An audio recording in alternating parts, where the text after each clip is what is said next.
Shalom saudara yang dikasih dalam Tuhan.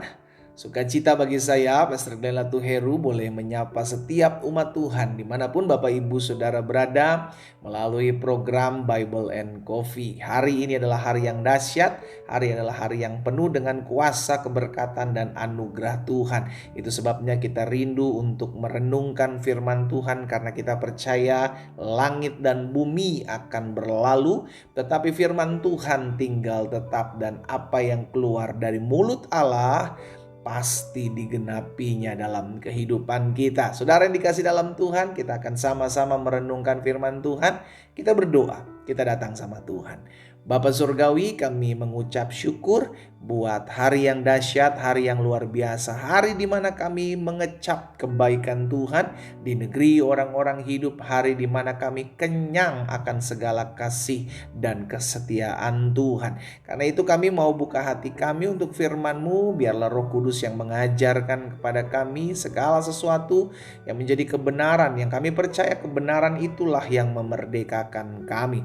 Urapan Tuhan ada atas setiap kami. Di dalam nama Tuhan Yesus Kristus kami berdoa. Haleluya. Amin, amin, puji Tuhan. Saudara dikasih dalam Tuhan, pertolongan kita itu datangnya dari Tuhan. Sama-sama bilang, pertolongan saya datang dari Tuhan. Itu sebabnya ketika kita diperhadapkan dengan situasi apapun, kesusahan apapun, penderitaan yang terjadi hari-hari ini, tetap andalkan Tuhan. Minta pertolongan datang dari Tuhan. Saudara, hal ini pernah dialami oleh seorang yang bernama Mordekai, ya, seorang Yahudi yang ada dan tinggal di dalam Puri Susan, di mana pada saat itu zaman pemerintahan atau kepemimpinan Raja Ahasiweros.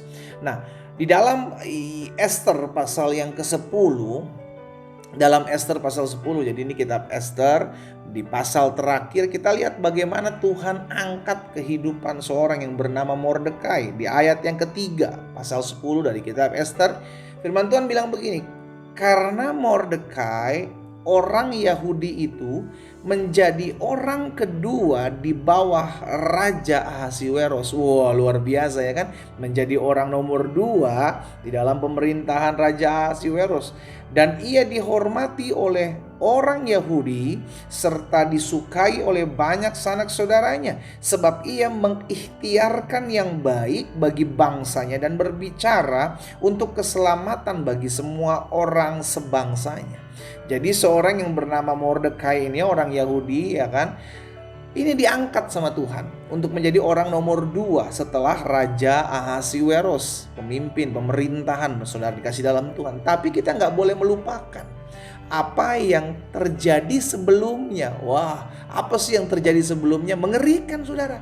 Karena ada seorang Haman yang memang sebelum Raja Ahasiweros ini mempercayakan Mordekai, dia jadi orang nomor 2, orang kepercayaannya raja. Sehingga akhirnya Haman ini merancangkan yang jahat dalam kehidupan baik Mordekai maupun seluruh orang Yahudi. Kenapa? Karena Mordekai gak mau tunduk. Ya, karena Mordekai gak mau menyembah dia. Saudara kasih dalam Tuhan, sehingga akhirnya panaslah hati Haman dan Haman merancangkan yang jahat, sehingga akhirnya terjadi kegemparan pada saat itu terhadap orang-orang Yahudi. Kenapa? Termasuk Mordekai dalamnya. Kenapa? Karena Haman merancangkan pembinasaan buat orang-orang Yahudi. Jadi saudara yang dikasih dalam Tuhan, ketika hal itu terjadi, maka sikapnya Mordekai adalah berpuasa. Ya, sikapnya Mordekai dan seluruh orang-orang Yahudi pada saat itu berpuasa, memohon belas kasihan Tuhan. Tapi karena Ester, ponakannya, adalah ratu di dalam kerajaan Ahasiweros, maka berusahalah Mordekai ini, saudara. Mordekai berusaha lah ya, kali aja Ester bisa tolong. Tapi kan ketika dimintai tolong, Ester bilang apa? Waduh, kalau ada yang berusaha datang pada raja, kalau tidak diminta untuk datang, maka hukumannya satu, undang-undangnya adalah mati, saudara. Ya, mati, selesai. Kenapa? Karena tidak dipanggil raja, dia berusaha menghadap. Makanya diserukanlah juga kepada Ester, oke, kita berpuasa. 3 hari tidak makan, tidak minum untuk memohon belas kasihan Tuhan. Saudara tahu, Awal-awalnya itu karena Tuhan yang tolong, bukan Ester. Kenapa saya berani katakan seperti itu? Karena ketika raja sedang tidak bisa tidur, tercatat raja tidak bisa tidur tiba-tiba aja gitu. Ketika mereka berpuasa 3 hari 3 malam, seluruh orang-orang Yahudi berpuasa merendahkan diri untuk meminta pertolongan dari Tuhan. Maka tiba-tiba raja tidak bisa tidur di satu malam, raja tidak bisa tidur, saudara. Dan raja memintakan untuk membaca kitab sejarah, kitab kejadian yang pernah terjadi pada saat itu, untuk melihat apa sih yang pernah terjadi. Itu kan kalau bukan karena Tuhan, maka tidak digetarkan hati raja untuk membaca kitab tersebut, saudara. Lalu ketika dibaca kitab tersebut, barulah dia, Raja Ahasverus, mengenal seseorang yang bernama Mordekai. Akhirnya panjang ceritanya sudah dikasih dalam Tuhan. Mordekai dianugerahkan kehormatan oleh karena pernah menolong raja dari perencanaan pengkhianatan. Nah, ini yang saya mau sampaikan hari ini buat setiap kita, bahwa ketika kita memohon pertolongan kita dari Tuhan, Tuhan bisa pakai apapun, bahkan Tuhan bisa pakai siapapun. Tuhan bahkan bisa tidak memakai apapun. Ketika Tuhan menggetarkan hati Raja Ahasverus untuk membuka kitab tersebut, dia melihat kitab kerajaan, kejadian yang pernah terjadi beberapa waktu yang lalu, dan Tuhan membuat raja tidak bisa tidur. Hatinya tidak tenang. Udahlah, daripada nggak bisa tidur, mungkin begini ya pikiran raja, mungkin seperti itu ya. Daripada tidak bisa tidur, udah lebih baik saya baca kitab sejarah aja yang pernah terjadi lah dalam pemerintahan saya.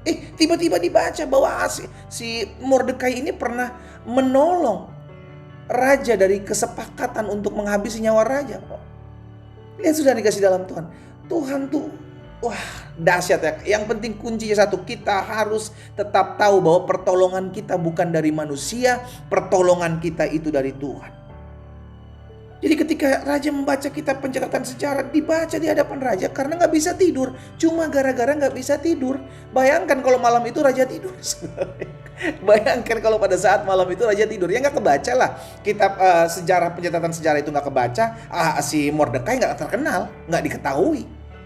Jadi saudara dikasih dalam Tuhan, kalau kita minta tolong sama Tuhan, pentingnya berpuasa, memohon belas kasihan sama Tuhan. Kalau engkau hari-hari sedang mengalami kesulitan, kau mengalami sesuatu yang kau tidak tahu mesti buat apa. Lihat, ini yang dialami oleh Mordekai bersama dengan seluruh bangsa Yahudi pada saat itu. Nggak bisa ada yang tolong.